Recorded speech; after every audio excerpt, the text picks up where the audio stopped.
Round of applause.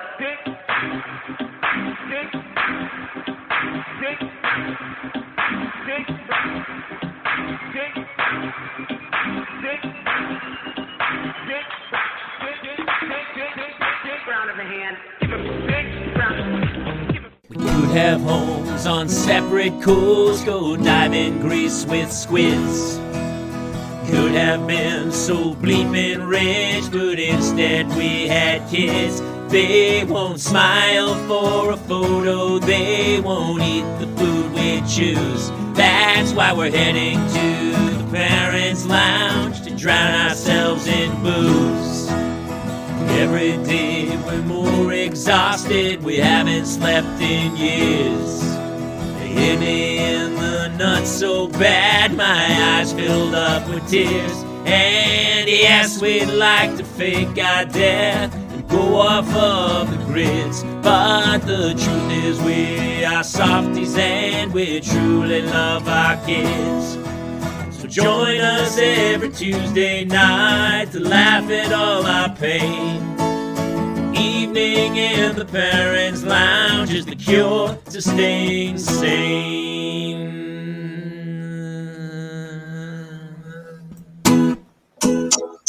Welcome to a very special edition of the Parents' Lounge. Jamie Kaler, Jason Gowan, and Kate Mulligan here. Like we are every Tuesday, we have a fantastic show. Mr. Bill Engvall is going to be joining us in just a second. Thank you guys for all tuning in. Just a quick reminder, you can watch us on YouTube, Facebook, Twitch, I believe Twitter. Definitely follow, like, subscribe, write a review. We're on iTunes. If you missed this, definitely find it on iTunes, and you can watch past shows and listen there. Do me a favor, and if you have another friend who's a parent who could use a little break and a little laugh, then share this show with them, and we're all in this together. You guys excited for tonight? Deeply. He's my favorite. I mean, he's one of my favorites. I know. He's so great because he has been through everything that we're all currently going through. So he's always got the path for us to go down, and his advice has been very helpful to me in the past. It's an odd combination of hilariously funny and actually like super useful. So yeah, he's one of my oldest friends in the business. I got to tour with those guys extensively, and it's always an honor and a privilege to have him here. Please welcome Mr. Bill Engvall tonight. Hey, buddy. So So to the people that are watching this, I don't know. Hopefully I did it right, and my Facebook people should be in on this. So hopefully. There's a bunch of new names, so it feels like yes. Oh, they're all in, Bill. So the drink tonight is ranch water. Are you familiar with ranch water? Yes. No. It's Topo Chico, tequila, lime, and simple syrup, and it is delicious. Yeah. It's called ranch water. Yeah. And it's weird because like pre-made, you took a delicious drink and you kind of gave it a bad name, in the opposite way of Rocky Mountain oysters, where you're like, oh, Rocky Mountain oysters, that sounds delicious, and then you find out it's cow testicles, and you're like, oh, listen. You would have to be pretty naive to not know what Rocky Mountain oysters are, and if you order them, I think that maybe there's some issues you need to deal with. Yeah. Are they not good? I've never had them. People say they're good. I will just take their word for it. I don't feel any need to validate it. I can't even think of a reason why I would ever order them, especially if it was the only thing on the menu. I literally would say, do you have any kale? And I don't eat kale. I would do it if it would have to be a pretty impressive dipping sauce for me to put them in. For me to there's a dipping sauce, Jason. Don't you worry about it. It's a tad salty. I walked right into that. You did. It's creamy. It's a creamy sauce, and it's you get there's very small portions in it, but it's delicious. I mean, not to make the IQ of this show go down, but I feel like I've had worse in my mouth, so I'm probably game. I'll be honest. Yeah, you definitely have had worse in your mouth. No, there's a door that creaked open that it's going to be hard to shut now, Kate. It's going to be hard. Mm-hmm. I think Bill, I the can get questions in. are already coming in My about mind touring is going, again. all right, what would be worse than bull testicles in Kate's mouth? I'm like, I don't know, Dickie Murphy oysters. I don't know what to tell you. Okay. Wow. This show just took a really dark turn. And it went early. guys It turned started- early. It happens so often, Bill, that I actually just have a scrolling clearance for us, so Jamie and I don't take any cancellation. I'm just saying, you guys dangled the carrot, and I hopped up to it, Yes, and I you did nibbled hop on up it. to it. And as I hopped away from it, I made a sex joke. So there you go. So You're we're welcome. we're 2 minutes into the show, and we've had 175 sexual double entendres. So those will hopefully continue. New record. Dude, it's always great to have you on this show. And here's what I love about it is it's right before Father's Day. So I want to talk about Father's Day Yes. Day gifts. Is there a Grandfather's Day that I don't know about? I think there is. There's a Grandparents' Day, but it's a total Hallmark thing. There's, it's kind of pointless, really. It's like Aunt and Uncle's Day, really. Yet there's a card for it. Father's Day was always interesting because I think I know that one year I got an ashtray that she made out of clay. Then I think I got a tie, which I don't wear ties. So Father's Day is what Father's Day to me is. That's it. Why don't you have that day and let Daddy sleep in? Yep. Little maybe if I would avoid the breakfast in bed thing because God knows what the kids put together for that. Yeah. And it's also a chance for your wife to get back at you. She goes, "Oh no, Daddy loves cinnamon jujubes on his eggs," So but Father's Day, fathers are. I tell you what, funny. At least it's funny to me. Is that it's somebody said Grandparents' Day. Yeah, Judy said Grandparents' Day is in September. Kathy, you know way too much about that. Yeah. Well, the Hallmark people just went to the calendar and said, "What's a free weekend that we can make more money?" Wait, we got Labor Day. No, that won't work. So, but it's funny being about fathers. I always said that I would never be like my dad. How'd that go? And I found the older I've gotten, the more exactly I am just like him. And you know what? I figured the reason is because he probably didn't do that bad a job. Yeah. I think we all think that we're going to do, I remember one day my son and I were talking and I said, all I want is before I pass on is for you to look at me and go, you weren't as dumb as I thought you were. And his response was, that's probably not going to happen. So, but my dad was great. My dad was awesome. That guy, we lived such a bizarre, he was a doctor in the Army. He was it was called the some health program. So anyway, basically we got moved every couple of years. And like I lived on the Hopi Indian reservation for a number of years. I was very young, but I do remember like every Christmas, we had a donkey. And we had a donkey and a horse. And I'll tell you why, Kate, because you're wondering why you have a donkey. Because no, I just feel like you buried the lead. Open every story with "I had a donkey." I'm sorry. But it's basically the Banshees of San Antonio. Yeah, basically, right?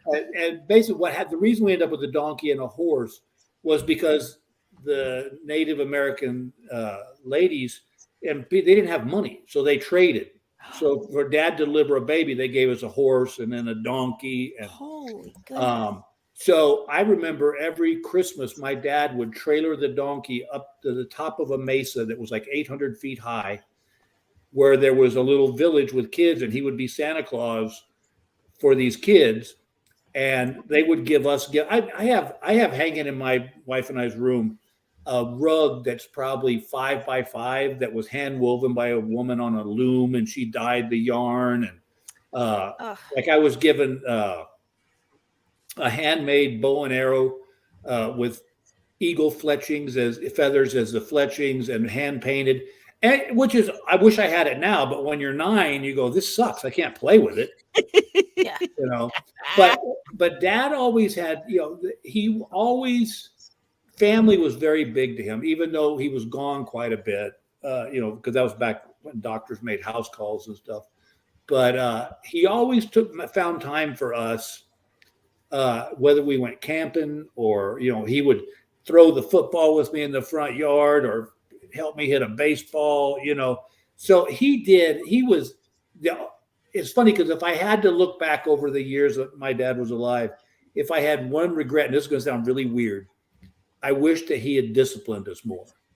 Like when I went off to college, I was not ready for college. I mean, I got to, because I was a parent's dream. I didn't smoke, cuss, didn't bust my curfew. I was respectful. I got to college and it was like a whole nother world.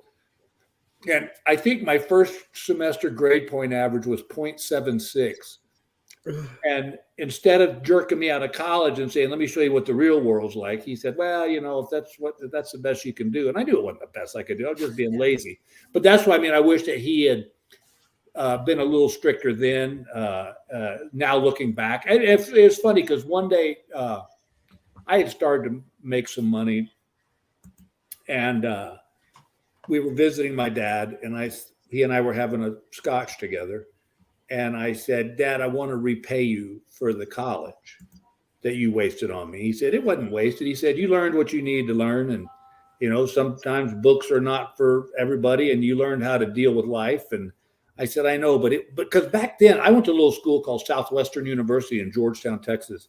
And even back then in the 70s, it was still like $60,000 a year. It was not a cheap school. And the only reason I even got into the school is because he went there.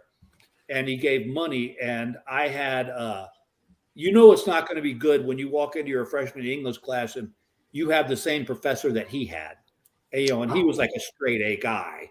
That's and he goes, oh, are you going to be like your father? And I'm like, well, if you like to drink beer and chase women, yeah, I guess we're.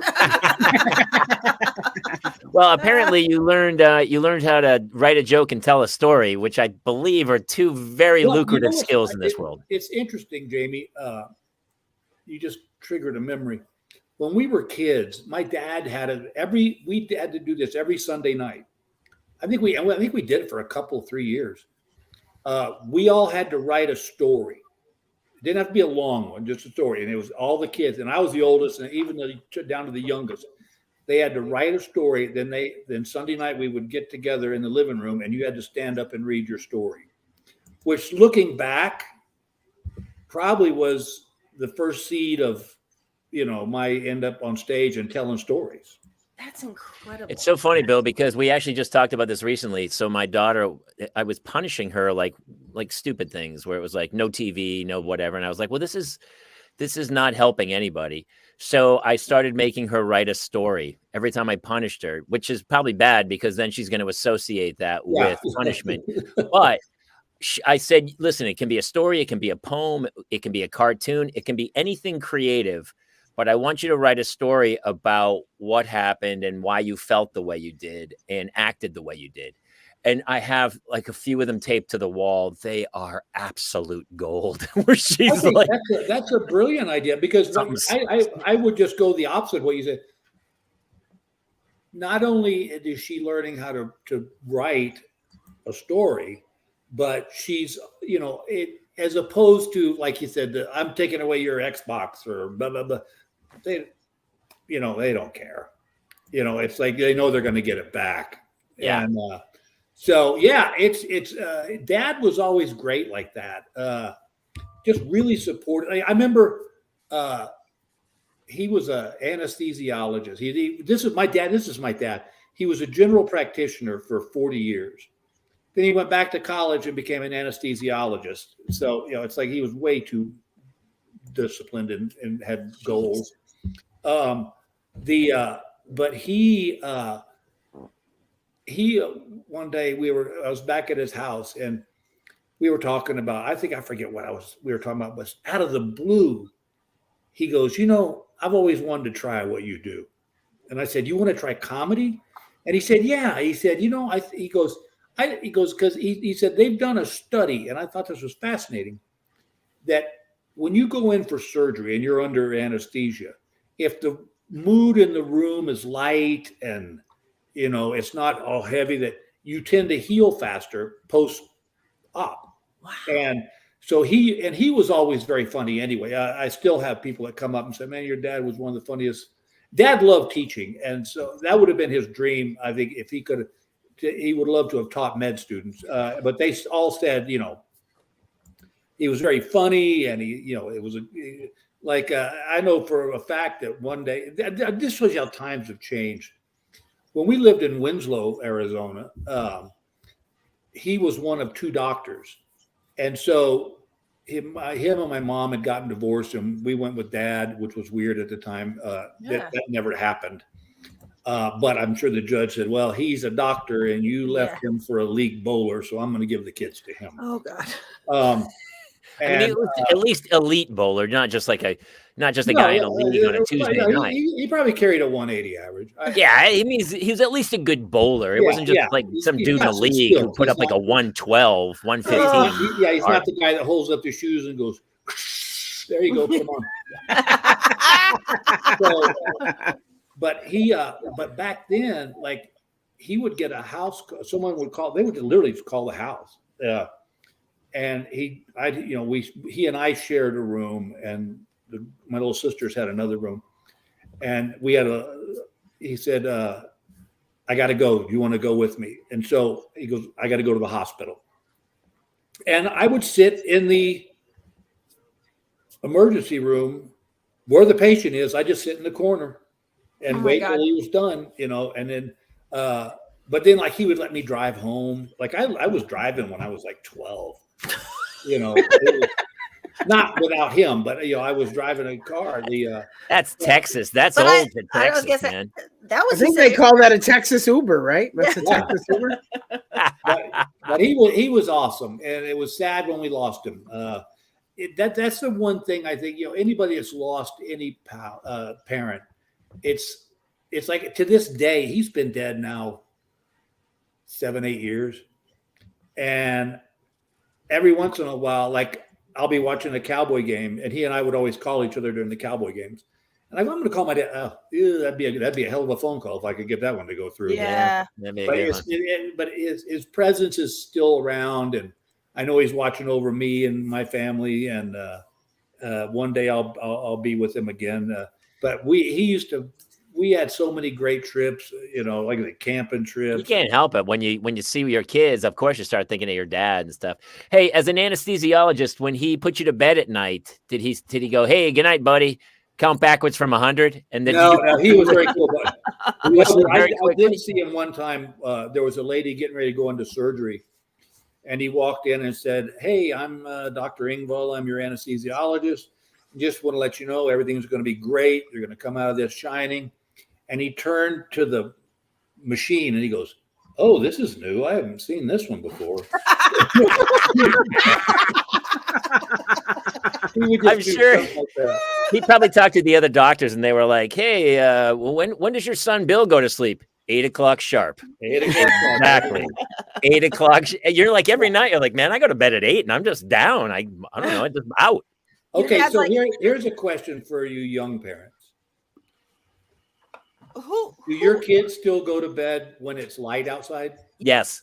They're in bed right now. Yeah, it is a sticking point with my 7-year-old. In fact, he tried lawyering me about that, and he said his exact quote was, "It just seems unnatural to me."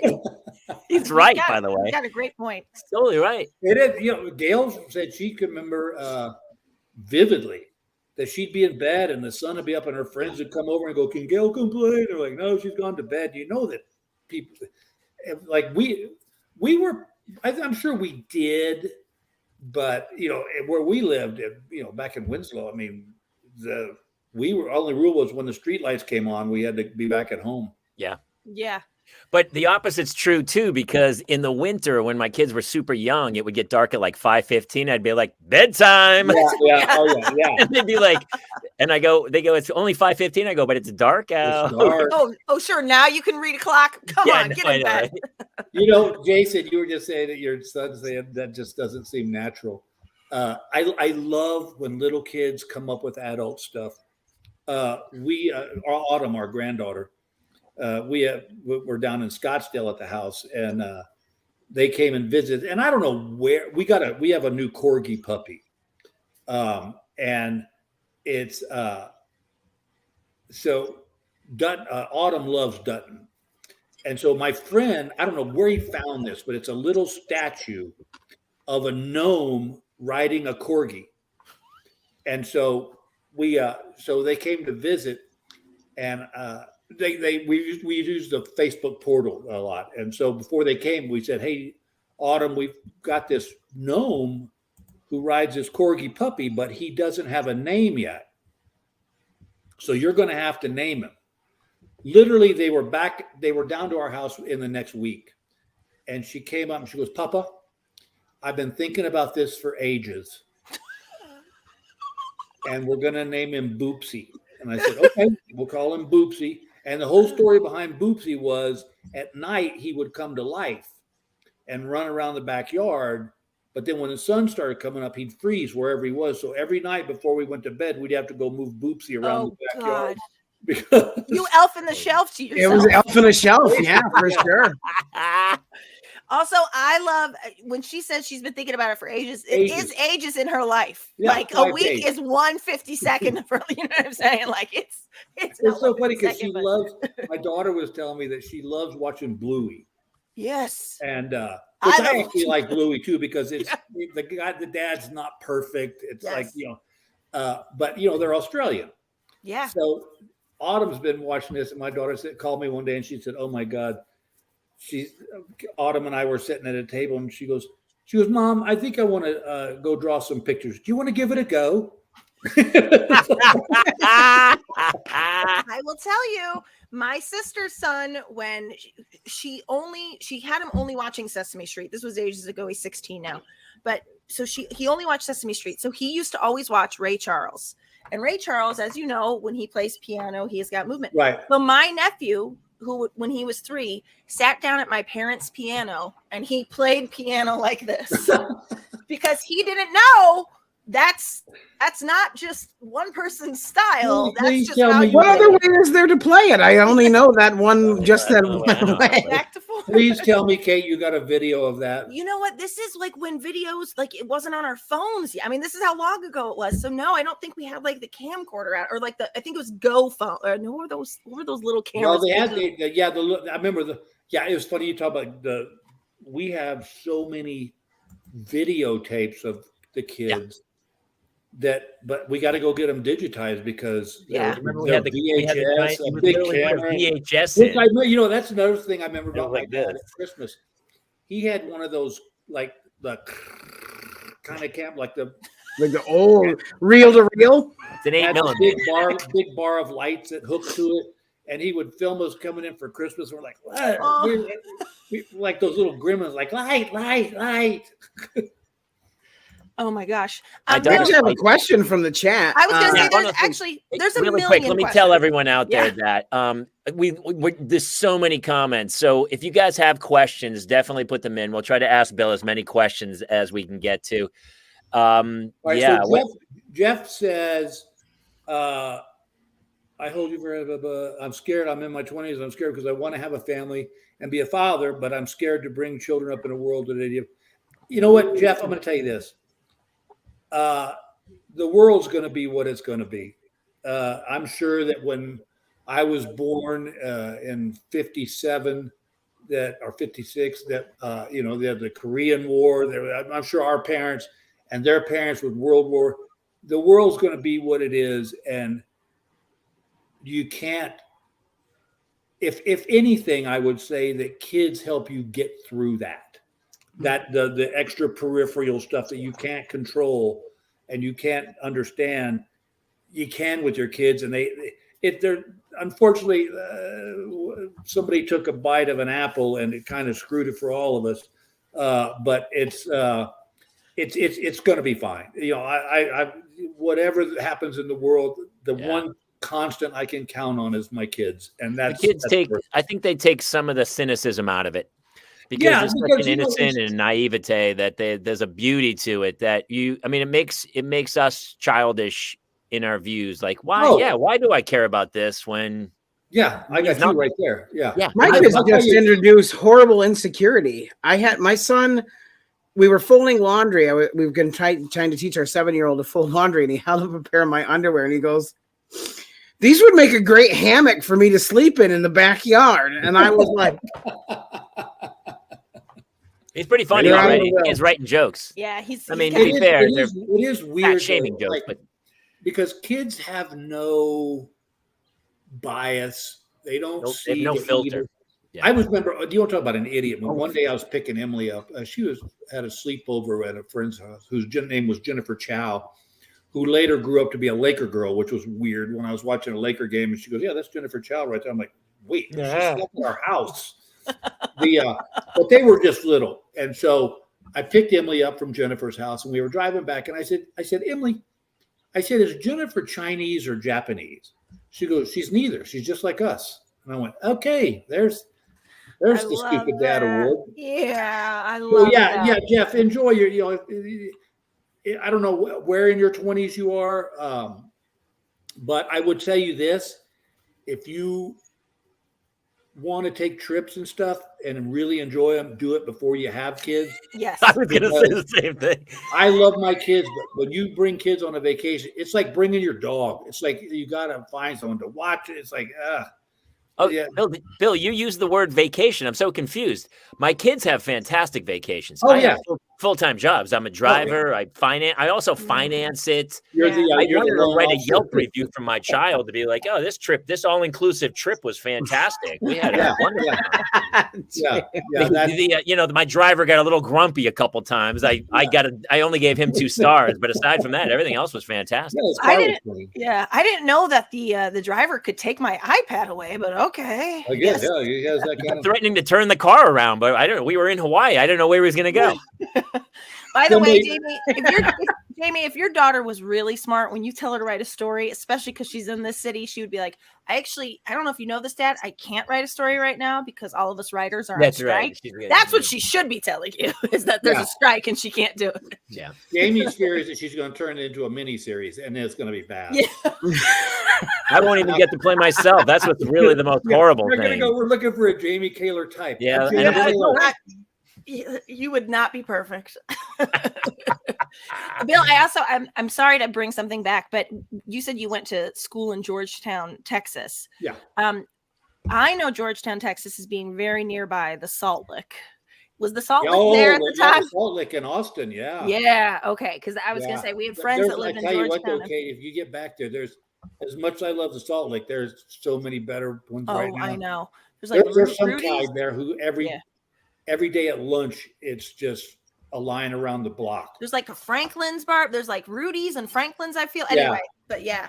But Austin was, when I grew up, when I was in college, where I went at Southwestern, the county was dry.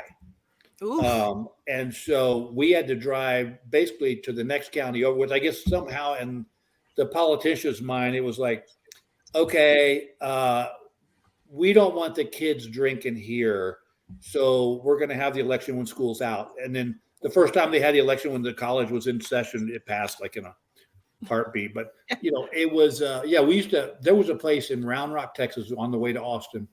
It was called Adeline's, and it was just a house that somebody turned into a beer bar with 2 pool tables. And we would go get a case of Lone Star. Okay, here's something you can't do anymore.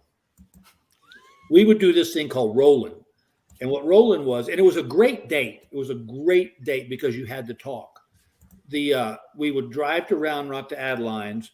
We'd get a case of Lone Star and 2 sausage wraps, which is just basically a German sausage and a piece of white bread with mustard, but it was delicious. Sounds good. And let's face facts. It's delicious because you're very drunk. Well, I mean, if you walked into a restaurant at noon, stone sober, and I served you that, you'd be like, "What the?" And I went back sober, and they were still as good. Okay. It sounds like a really good combo. Yeah. And so then what we would do is there was all these little, they call them farm to market roads. And it was literally roads that the farmers would take to bring their stuff into town. Mm-hmm. And we knew all the back roads, and you would drive 5 miles an hour and drink beer and talk. And if somebody had to pee, girls went to the back of the car, boys went up front. And it was a great. You couldn't do it. You know, it was basically Can't do drinking it and now, driving, which now you couldn't do. But We used to go to the drive-in. We had a drive-in movie theater in my hometown. oh, the which best. doesn't exist. And we would just, everyone knew the row and we'd all park in the back and then you'd have your own private car, but people would get out of the car and hang out and we'd put a fire in a trash can. It was awesome. Yeah, Nobody filmed it. did You were but never we like, was- someone's going to film this and destroy my life. It was magic. Yeah. we called them guard parties because it was where in the summer, lifeguarding was the best job other than comedy was the best job I ever had in my life. And I did it for like 7 years. And we would have guard parties because there was a liquor store that was next to the drive-in that would sell beer to an 8-year-old if he had the cash. And we would go sit on the front row in our lounge chairs. Yep. And watch. I don't even know if we watched the movie, but it's funny talking about this. As I've gotten older, I've started to realize that there's this innocence in life that I really miss. Just little like that, guard parties, or, like we used to go, I don't even think kids do this anymore. We used to go parking where you would get your girlfriend and you'd go find some quiet, secluded street and just make out for hours. Yes. It was just the best. Yes. We were up at the table. Had a little bread. We call that Rocky Mountain oysters where I come from. But okay, yeah. Well, I think, Bill, what back then you could listen, and I think video has helped a lot of people who have been in predicaments and stuff. But as a kid growing up, you could theoretically make a few mistakes, and it wasn't everyone on earth didn't see it and go like, the drunk. I am so happy there were not cell phones when I was growing up. It was just that's the one thing I wish these kids didn't have to deal with. Because I just think it's changed society. But yeah, I used to love. Oh my God! All right, so here's a question for the room. Okay. Now mine's going to be different than y'all's because you're all younger than me. Best makeout artist. Musically, yeah, I got a few. So college would have been Roxy Music. If you could get like Brian Ferry, oh my gosh, Barry White, of course, and any kind of Motown stuff like that. But specifically when I was in college, Roxy Music Avalon had just come out. And the girl came in the apartment and that was on, it was like, it's the Rob Lowe, Demi Moore scene where they put the headphones on or whatever. And then he plays the music with her and stuff. For me, Roxy Music in college was a big one. All right. Kate? I mean, I immediately had the answer that is going to get me canceled, get all of you guys, welcome to cancellation because it's starting now. When I was in college, it was R. Kelly. It was R. Kelly? That makes total sense, actually. It was the remix to Ignition. Oh, well, listen, it worked for him. Why wouldn't it work for others? It worked beautifully for him. Wrong. All right, Jason, what was yours? So mine, the first song I made out to was "I Don't Want to Miss a Thing" by Aerosmith. Hey, wow, that's a good one. That's a good draw. So I didn't have the looks to go with it, so I had to set ambiance, or I wasn't getting anywhere. Were you watching Armageddon at the time? Was that what's happening? Oh yeah. By the way, for people who are watching, let's see. We would love to read a list. I want to hear all of your makeup music. So what are your makeup music right now? Mine was any song off the album "The Best of Bread." And if you have never, I made out to the Doors. The Best of Bread. Yeah, I know was Bread. That was like I had an 8-track. I put in an 8-track in my car, just so I had 2 8-tracks. I had The Best of Bread. And I had Leon Russell Up on a Tightrope. If a picture paints 1,000 words, then why can't I paint you? We used to make out till your lips were chapped. I mean, That's so funny. I remember. Do you remember giving albums to? I had a girlfriend in high school, and Elvis Costello. I still to this day, when I play Imperial Palace or Imperial Bedroom, I always think of her. And I gave another girl in 8th grade Rumors, Fleetwood Mac. Rumors. Oh yeah, we gave. You gave the physical record. I gave a girl a record for with a present. I had. She didn't give me anything. She was shocked, and I had also taped a necklace to it. So it was Rumors, Fleetwood Mac Rumors, the necklace, wrapped it, gave it to her, and then she, here's what's weird, her name was Karen. True, very true. Karen. Yeah, I had The a girl OG. when we were moving from Winslow to Dallas. A girl gave me the Chicago Transit Authority album, which I still to this day one of my favorite albums. It's a good one. That's a good. Richard Any Marx. 80s music. Richard Marx has been on our show a couple times. He's the best. And that's is. absolutely true. Richard Marx is total makeout music, and Rick Mhm. Springfield.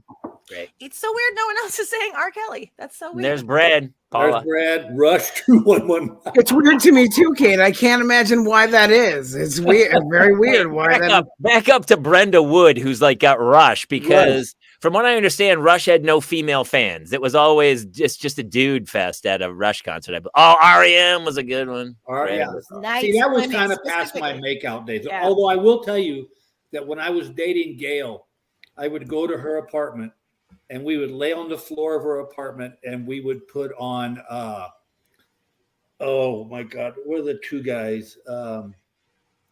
Air Supply. Oh, My wife's favorite. It's one of her karaoke's.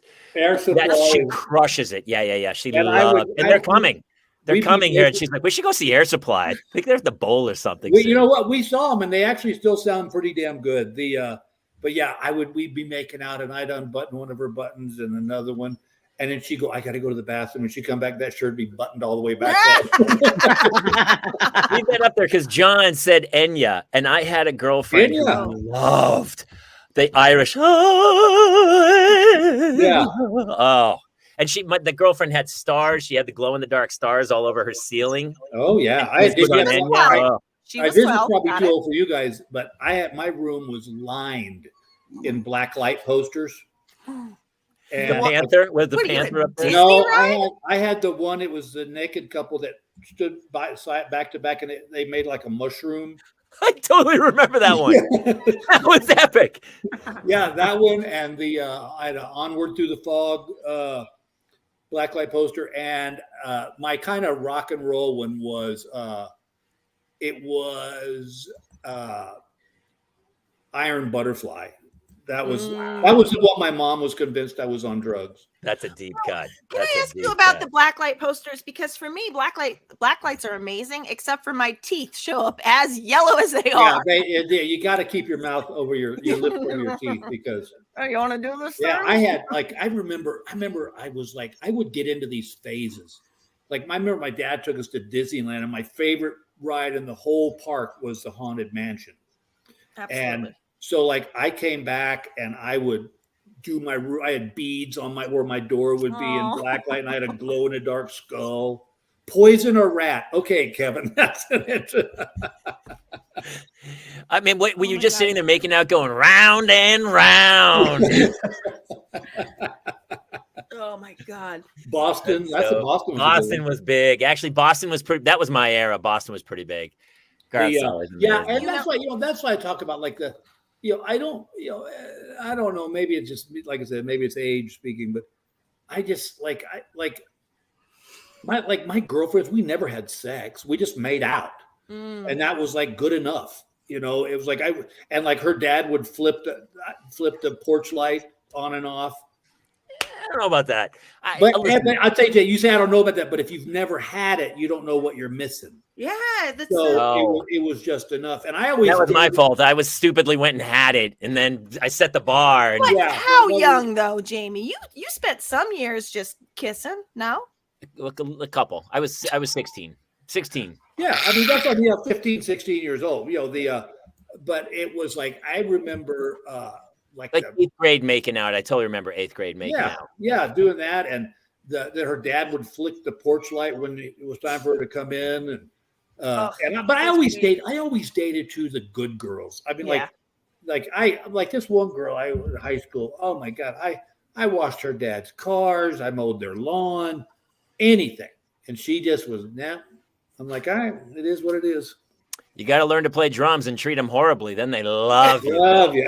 That's the key. You got to be mean. Isn't it weird, though? I do remember vividly growing up, and there was always that mentality of like, some girls I really, really liked. And so I was so over the top nice to them, and they couldn't, they didn't feel it. Because people want what they can't have. So you have to, it's a weird dance to be like, I don't like you, but I do. it's like anytime like boys are mean to Hannah, like she's like, oh, this boy picks on me. I go, Hannah, that means he likes you. That's how it works. Yeah. That was the thing. You slug them in the arm. Yeah, exactly. I remember. I'll tell you a funny. So this is one of my favorite memories. So Gail, we're both living in Dallas. We kind of started dating, and then we kind of said, well, we need to not worry so much about that and start seeing. And we ended up getting back together. We knew, but she loved this duo called Shake Russell and Dana Cooper, and they were kind of a folksy. Shake Russell actually went on to some pretty big stuff. They wrote Silver Wings. I love Silver Wings. And so for her birthday, they came over. They were just playing like a little nightclub. So I took her to see Shake Russell and Dana Cooper, and at the break, I got up and that's back in the club days. You guys remember? They were just, even singers were just standing at the bar. And I walked. I said, Mr. Russell. He goes, just call me Shake. I said, Shake. I said, this is my girlfriend's birthday, and she is like a huge fan. If you could just come over and say happy birthday. He goes, yeah, no problem.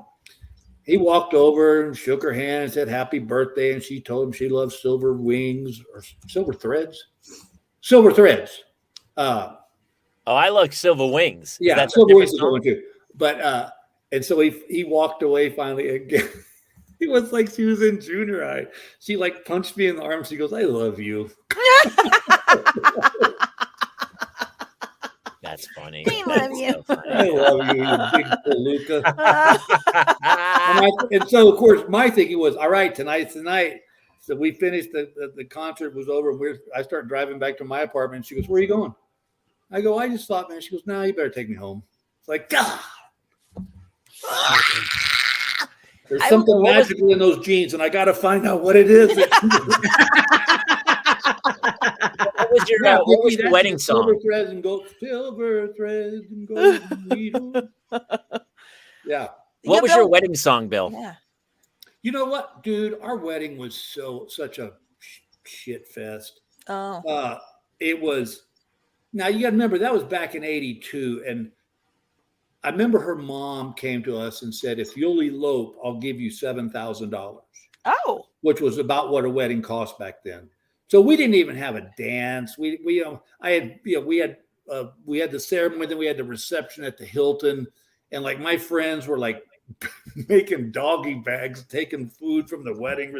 It was just, I often wish we could redo it, but there was also a charm to it that, yeah. So we were there was no first dance song, and Okay, I would honestly, in retrospect, I would have taken the $7,000.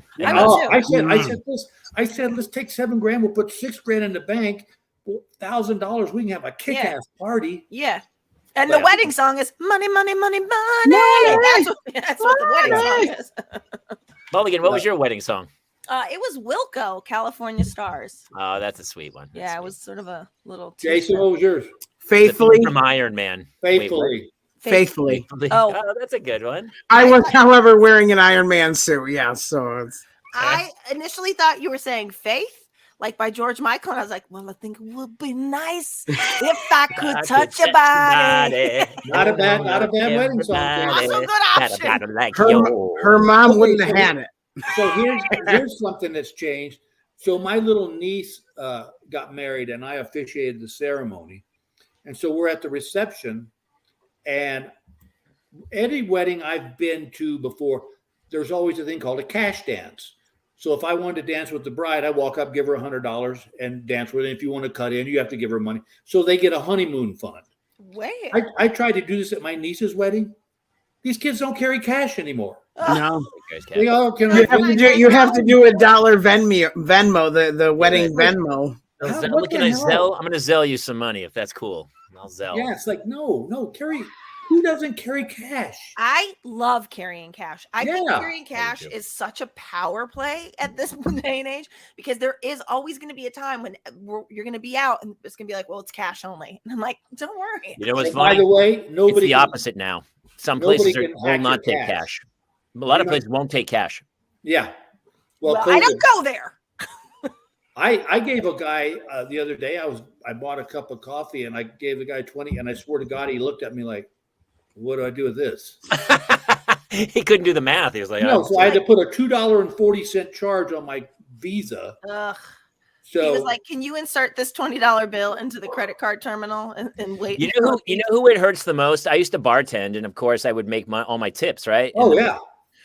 And so at the end of the day, you were supposed to declare how much you earned for tax purposes. So you would be like, you had to legally declare like 8%. And so everyone's like, nah, every day this year I had a bad night. I just got 8%. And you wouldn't. Nowadays, they know exactly what you made. Yeah. Exactly. You and I were talking about that the other day, Jamie. Yep. I it goes actually right still in. try You don't even, so these poor bartenders are getting taxed on every cent that they're I getting actually tipped. still try to tip in cash. I do even if too. I throw I'll tip, and then if they're really good, I'll put an extra 20 or something in there. put that money. Yeah, in. yeah. I have seen Chris Howell just said some people see old money and think it's fake. I have seen that happen a lot recently. They're like, no, this is real. Wait, that's Yeah, hilarious. I people didn't are know still making. I thought that it was a passé thing now. Counterfeit. No, they're money. just saying they don't even they're so used to not seeing it. Oh, they've never I seen got it. you. So they're Okay, just like, okay. is this real? Yeah, So yeah. you've officiated a lot of weddings, haven't you? I've done 7 weddings Holy Yeah. and 2 baptisms, wow! and I officiated my dad's funeral, which was hard. Yeah. Not as fun. Not as much fun. No, not as But fun. Any wedding advice for people out there who might be yeah, you know what? There's yeah, this is just my personal thing, but like, you know, my daughter, this whole destination wedding, yeah, I mean like foreign destination. I always said, have your wedding. You can have a really nice wedding in the States and get the rest of it and go on a kick-ass honeymoon or put a down payment on a house, because it literally, I think if anybody, one of the good things about our wedding was there was not a lot of stress because it wasn't a big wedding. It was like, but you know, when you got to like who sits with who, and you know, my friends are idiots. I don't want them there. And I would just say, you know, you're going to remember the night anyway. My thing is, I would say don't go overboard, because you know, like we had a friend, his daughter got married like in Italy, and you know, like so everybody had to fly over to Italy, and it was just like, you know, I say, you know, have a great wedding. You can have a great wedding, and still put some money in the old bank, because it's gotten where like my wife's dress, the church, the reception was all less than $7,000. Yeah. Today, I mean, my daughter got married. The dress nowadays is $7,000. It's 7,000. Yeah. I will tell you, my parents lived in the Philippines for 3 years, and they happened to live there for the 3 years that I was getting married. So I went to visit them, and I actually had my dress made for $500. I had 3 dresses for $500 in the Philippines. And it was like a little top that attached to a long skirt for the church with a little thing that went over it, and then a short skirt that attached to it for the reception. $500. There you go. It's you know, I think people get wrapped up in all the. It's just in like Gail had a great idea, and we did it with our daughter. Is we said, here's the budget. Mm-hmm. Whatever you come in under that budget, we will give you in cash. Oh, I love that. So, like you say, all right, let's say you keep it under $250. Yeah. She came in like at $150 and got a nice little honeymoon fund. See, that's a house down brilliant, there. Phil. Brilliant. It's like I said at the top. It's like that's a really smart. Because if you don't set a budget, because they're not paying for it, the kids aren't paying for it. They don't see. You know, it's like say, yeah, that's all fine and good. You know, it kind of goes back to my dad again when he said, when I wanted to buy a car, and he said, I'll help you buy the car, but you're going to pay me back. Yeah. So I got, you know, he would pay half, and then he'd say, oh, that's good. But but yeah, as far as a wedding goes, that was Gail's idea. I have to give her credit, but I thought that's really, really smart, because otherwise they would have just looked to spend the money to go like, look, we got this money, we got to use it or we're going to lose it. So to say you get to keep the portion of the money you don't spend teaches them to then go on the best budget they can and be rewarded for it. You're rewarding them for smart financial planning. And Emily's wedding was amazing. It was at Steamboat Springs up on the mountain. And like everybody took a gondola up to the wedding, And like when they were coming down, they had a special wedding gondola that everybody signed a chalkboard inside of it. That's Oh, amazing. And it was the best. And she stayed. She and Will walked away with a pocket full of money. yes. That's That's really fantastic. smart. Gail, that's really, really a smart. I'm Gail's totally amazing. stealing that. She's a I don't- smarty. I was gonna say I had also heard, and this is something that I don't know that I'll be in the position to do it, but I think it was like Susie Orman or somebody had said, if you can pay for your child's college, don't let them know. Let them take out the college loans in their name, and you, whatever it is that you say you're going to help or whatever, and then that way they have respect for the fact that they're at school learning. They'll maybe take it seriously. They're going to have credit built up because of loans. They're going to work, they're going to make money, and then when they graduate, you pay it off. Well, Because it's The low interest. Is that what you're saying? Yeah. When we gave my son a car to use, he treated that thing like a piece of like Right. it was. But when we made him buy his own car, buddy, he was washing that thing and keeping it clean, and so it does. Because when they don't have a dog in the fight, what do they care? That's my least favorite thing, and it kind of came from my wife. But my kids started saying, "Dad, we'll just buy another one." I go, "That is the wrong answer." Yeah. But just buy another one.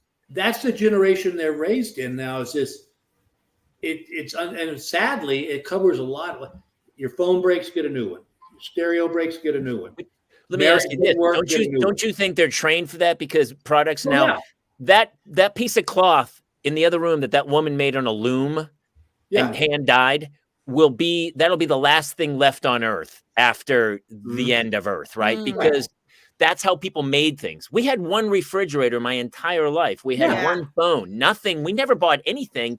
And now you have to, because the stupid computer chip that's in your refrigerator, they go, well, the fridge works, but the computer doesn't work. And you're like, well, why does it have a computer? It's just, I don't need a radio station on the front of my refrigerator. I need it to cool things. That's it. But they don't. They plan this thing knowing that it's like and it's always like, well, it's a 2-year warranty, and the thing's designed to break like 2 years, 4 hours later.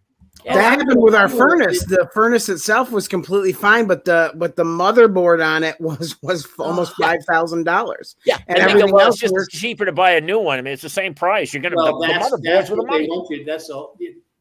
You go like I was the washing machine down at the ranch was on the fritz, and we brought a guy out, and it was literally cheaper just to go buy a new washing machine than to have this guy fix it. And same with cars. Cars are built to last 2 years. Yeah. And then they're out. It's like, but I think you're right, Jamie. We are raised in that, people get a new phone just because there's an added feature on the new release. I told Gail the other day, I swear to God, when this phone craps out, I'm going back to an old flip phone. Me too. Did you see what the newest feature was? This is what they thought of. They've already done all the new cameras and everything. I don't know if you saw the ads. They were the new iPhone, it's yellow. Yes. We've run out of ideas. They go, and I go, wait, so I'm going to buy a new phone? And people go, yeah. But the thing is, everyone puts a cover on their phone, so nobody even knows the cover. Why don't I just buy a yellow cover and put it on my phone? But that's their ad of it's a yellow phone. It's yellow, and they get commercials for. I tell you what, that drives me nuts. I had to go get a new iPad, and when you buy a new iPad, you have to get a new charger because the old one doesn't fit. Yes. And so then I went into the Apple store. I left my charger in Denver, so we got back down to Arizona. I went to the Apple store and I said, I just need to get a wall charger for my iPad. And he goes, okay, and he hands me this box. And I said, is the cord in here? And he goes, oh no, you'll need a cord. Yeah. And it's like, how much? It's not just the cord. They give you the cord, but it doesn't have the prongs to go into the wall. You have to buy the cord and the prong thing separately. And then they go, well, everyone has that. What if we make a 4-hole cord? What if it's a cord you have to dip it into a bucket of solution? What? It's insanity. It's just another way to bleed us of money. I'm so sorry to interrupt, but Rex Harold just had the greatest question of the night. It was he's here for Bill, and he needs to know, who are these other people? Well, I still don't know. Oh, Rex, I thought he was talking about Bill. He's talking. Oh, that's about us. I'll tell Rex. These are some of my dearest friends, and we every once in a while we all get together. They do it every Tuesday. but very funny people and very good people, and they're fun to hang out with. So hang out. They got great guests on every week. I kind of keep up with who's on it. And well, Bill, what we normally call is Parental Mental Health Tuesday, because basically it prevents most parents from putting their fist through a wall on a daily basis. To hear, I think it is really, and it's great to have you here because your stories are not only funny, but they have so much information, but they make everyone else feel so much better about what we're going through, because there's no guidebook. You're like, what the hell? You know what, you're Jamie, you're right. And that's one of the things that drives me crazy. Like, when we were starting to have kids, I see all these books about how to be a good parent, how to raise the perfect child. Let me tell you something. There's no books. You gotta deal with each kid individually. You can't put a blanket on them and put them in a box, you know, that this is what you got to be. And just like our parents did, you know, it's like there was somebody they were having a friend of ours having a baby, and she goes, well, the doctor, you know, this lady, a friend of ours went and did this, and this is how they get their brain power up. And I'm like, or you could just read them books. There's a novel idea. Kids love books. They actually do. It's so true. Sometimes they do. A lot of times they just want to play Kirby or Animal Crossing. And I have to literally. So it's made me read more, because it's hard for me to go read a book and then lay down and watch a movie.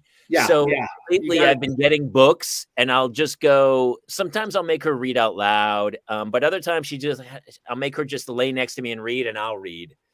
And it's so funny because I haven't read that much for years, and so I'll read like 3 pages and I just fall asleep in her bed while she's trying to read. Dude, we all do. I'd tell you the saddest day of my life was the day my kids stopped taking naps. Oh my God. I used to love that. Just happened to me recently, and it was the worst thing that has ever happened to me ever. My little dog, Emily, would go down for a nap, and I'd go lay in bed with her, and she'd be in the crook of my bed. It was out. Yeah, I know. Yeah, that was Travis, on the other hand, did not really like taking naps, so we had to drive him around in the car.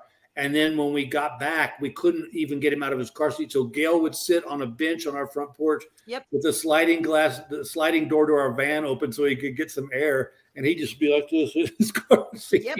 You should have had your dad. Hey, you should have just had your dad come over and go, hey, it's nap time. Count backwards from 100. Here's your new friend, Propofol. Yeah, I was going to say, I got to tell you, they Propofol, when I went in for my colonoscopy, because I'm 40. Oh my God, I had that too, Kate. Oh my God, it's the most fun I've ever had in my whole life. The guy that did our colonoscopy is actually my next door neighbor, which is weird. But when I went in for my colonoscopy, they gave me some Propofol. They wheeled me in this room. There was blue lights, and the Allman Brothers was playing. And I said, you can do whatever you want, man. I did. Can I tell you, as I was going under, I said, Michael Jackson, I get it. One day I was when I was having my knee replaced. Gail filmed it. She's probably got it somewhere still. But I said, look, I want you to film this before they take me into the operating room. And I'm going to post it. And she goes, okay. So the doctor comes in and we're talking and she's filming and he puts the needle in the IV. And I said, so what is this? He said, this is 2 cc's of, but it was all medical. I go, so he just put in 2 cc's of Propofol and it's kind of cold. And it's weird. And all of a sudden I turn to the doctor and I go, do you fly fish? And he goes, yeah. And I go, you and me need to go fly fishing. I'll pick you up in my truck and we'll go down to the Provo and we'll just fish all day long. And the next thing I knew, they were going, you need to wake up now, Mr. Engvall. Oh my God. And I said, and what you know what we'll do? We'll take quesadillas. Nothing keeps like a quesadilla. Every trout camp I've ever been in, they got fish and quesadillas. Quesadillas. Just cold quesadillas. Well, listen, if you're looking for a perfect Father's Day gift, you still have 10 days to get some Propofol. It's pronounced, right? Propofol, I think. Yeah. Propofol. Apparently also known as the 6-pack. Prop is known as, yes, it is, Rex. Is that right? Why? Is that true? The 6-pack. Wait, A why? 6-pack? I want to get it. Oh, I Yeah. have to say it was for anybody who has any reservations here. Hey, listen, Bill, I know you've probably copyrighted it, but here, if you've been worried about getting a colonoscopy, here's your sign. Don't be no. And by the way, on a note to all the guys watching, I know it's weird, but you don't want to mess with that other thing. No, man. you Just sure get don't. it done. It's actually the worst day for me was the prep. And The prep is the worst. Yes. Yeah. That's Bill, nothing that's still going one of in. my That's everything favorite- coming out. That's one of my favorite bits. When we would tour, you had that was in your set at that time. It was like one of your closing bits, I feel like, too, about you going to get a colonoscopy. And the frogs. And I would sit in the back of the theater and I watched it maybe 100 times, and it was so good. There was, thank you, Jamie. It's very sweet of you. It's funny. Somebody asked me the other day about retirement. And I said, well, I'll still do acting jobs if they come along on TV. But I watch these guys now, and they're writing such good stuff. Like I watched Nate Bargatze. Oh, I was about to mention him. Yes. I watch him and I go, I can't do another poop and fart joke. It's just got to be something hipper. And I watch these and I go, maybe it was time. It was a good time to lay it, to walk out. Because I see some of these younger people that are, God almighty, they're funny. I mean, just like slay the room, Like I had a great career, don't get me wrong, but I never played. No, I mean, I feel like Bargatze and you are very similar in tone, where you guys just innocent, sweet stories that are just riddled with punchlines. Well, that's what Nate does, but so simple. He opened for me one time, and I remember thinking, he won't be around. He ain't gonna be opening very long. I thought I saw him early on, and I was like, oh, it's so effortless. He's just got that natural tone to him. The cadence and by the way, I just saw that he sold out Red Rocks in Denver, so he's doing okay. Goodness. Yeah, they're all selling out there. I do think the real parallel between the two of you is Nate Bargatze. For whatever the vibe you get off of him is, this is a genuinely good human, and that is exactly what is appealing about you, Bill. Is that you are a genuinely good human, and that it's so easy to laugh. Yeah, none of them are mean spirited. Well, I think I really do believe this too, because when I was growing up in comedy, there was no YouTube, there was no. I think it'd be interesting to see what would have happened in my career if I had had the same avenues. Because when I was growing up, it was you cut your teeth in the club. It wasn't doing a 5-minute video and posting it up for 2 million viewers. It was that you had 200 people in the club, and you hope to God they spread the word. Oh my God, hello from Winnipeg. Winnipeg. I was there in February, and they call it Winterpeg. And it was as cold as I've ever been in my life. Ooh. We stayed at a hotel called the Viscount Gort. And it was right across the street from this mall that you would just go just because of the warmth. And I had rented a car. And they have in Winnipeg in the winter, for those who've never been there, the plows just are constantly. So you have these like 6-8 foot walls of snow on either side of you on the roads. And a lady cut me off, and I slammed on the brakes and skidded into an ice bank, a snow bank. Well, there was an RCMP behind me, and he pulled up and turned his lights on, and he said, "Are you okay?" And I said, "Yeah, I'm a little pissed." And he said, "What?" And I said, "Yeah, I'm pissed." He goes, "Are you from the States?" I said, "Yeah." And he goes, "Let me just give you a little tip. Don't tell a cop up here you're pissed, because it means you're drunk."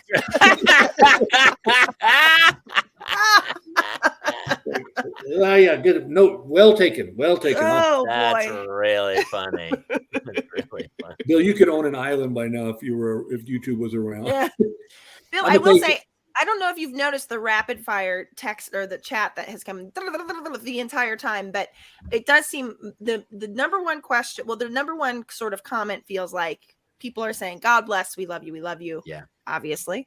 And the other is that people are asking, any chance you reunite, you go back out on tour? Any chance? Is there any chance? I as far as the blue collar goes, probably not. That was lightning in a bottle, and it'd be different now. Did you watch Ted Lasso? Yes, I saw that. Yeah, I got mentioned in Ted Lasso. You got mentioned in Ted Lasso. Did you guys watch it? No. Somebody He sent it has to a me. great analogy about the beards on the four I guys. was just happy that he was It very. is He said, so blindingly funny. I was like, ah! yeah, I was just happy that he was. They were. They said the Bills is neatly trimmed, and Yes. yeah, like. But yeah, and as far as my individual touring, Katie, I don't know. Right now Yeah. I don't see it happening. The only way it could happen is if for some reason I really started coming up with a lot of material Yeah. that I would be proud to put out there. Yes. Because it was funny. I'll tell you a funny story. The other night, I actually went back to my Gail and I went to a comedy club because there was 4 friends of ours from Arizona that were comics that were performing there. Oh my And God. it was a room of maybe 100 people. And I sat in the audience and it was weird. And Gail said, "Did you have any twinge about going up?" And I go, there was a moment, but it wasn't big enough for me to do it. Yeah. It was like, and I don't want to go back out and regret it. I was so blessed that I have the greatest fans on the planet. My God, these people, they stayed with me through 42 years of this and they continue. They're here. And I don't want to disappoint them with a show that I don't feel would be up to snuff, at least my standards. And I want to leave people remembering good thoughts about it. I don't ever want to be that act that you go, "Oh, you should have stopped last year." It's funny. I was actually going to ask you, because I'm guessing that there's some sort of scale, which is like you start off, and as your sort of popularity grows, so does your confidence, and then you get better, and then so you can keep putting stuff out, and then the popularity grows because you're getting better, and then at some point, I imagine that the popularity. At some point, I don't know. I certainly haven't experienced it myself, but at some point, the popularity probably gets in the way of you keep doing the thing, or I don't know. I'm not articulating. Yeah, no, I know well. what you're thinking.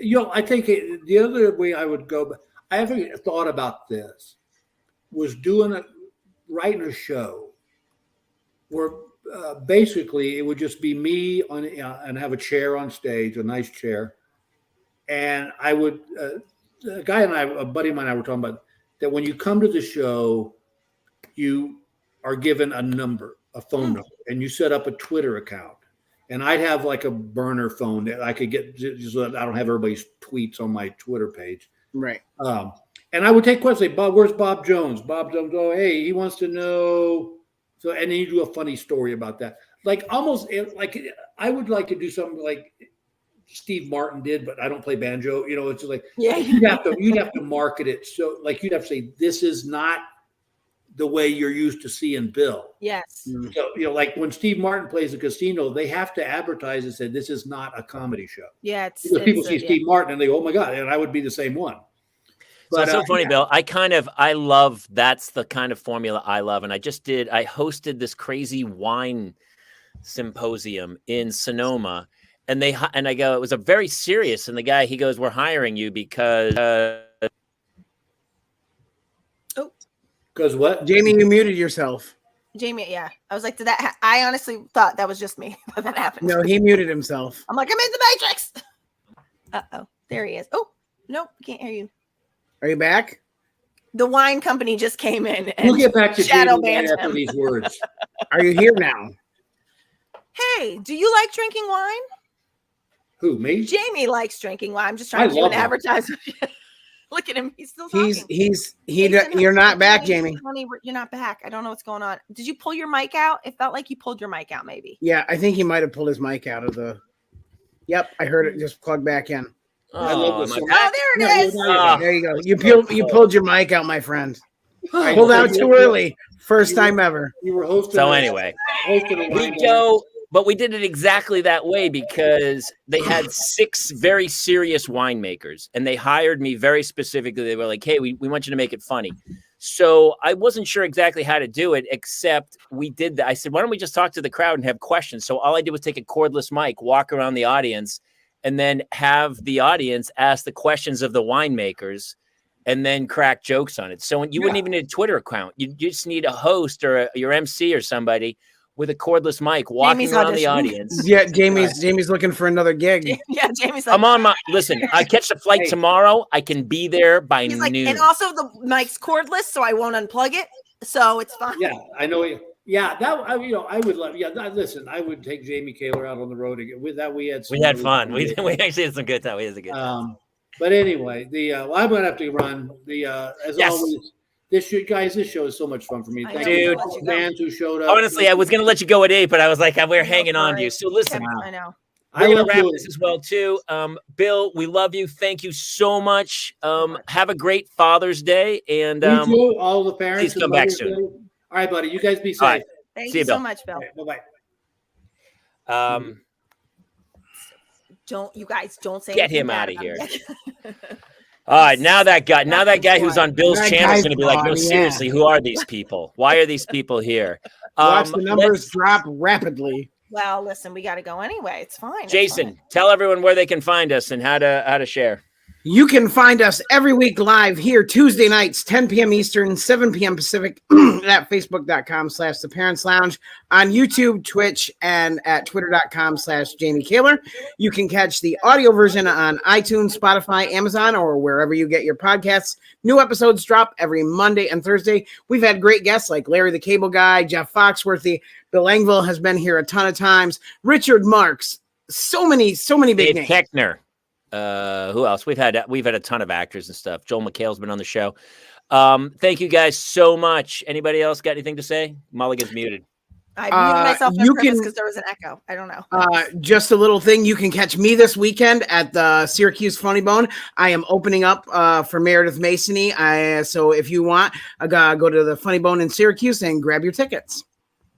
That's it. We will be back next week with Whoever you booked. Can I Orly tell you? Shani. I Orly didn't know. Shani's here. I didn't know who was our guest tonight. This is the I know, luxury I of was being. So surprised. Meredith I was gonna Masony tell was you about what it supposed to was. be here, and she had a school function that was going to run longer than she was going to be able to get here for. So Mr. Engvall jumped in last second. for What a us. saint! I love him. So give us a follow. Come catch us every week and check us out on iTunes. And we are at the Parents Lounge. So thank you guys for tuning in. Super fun show tonight. Really appreciate Bill stopping by. And that's it. We'll catch you next week here in the Parents Lounge. Good night, everybody.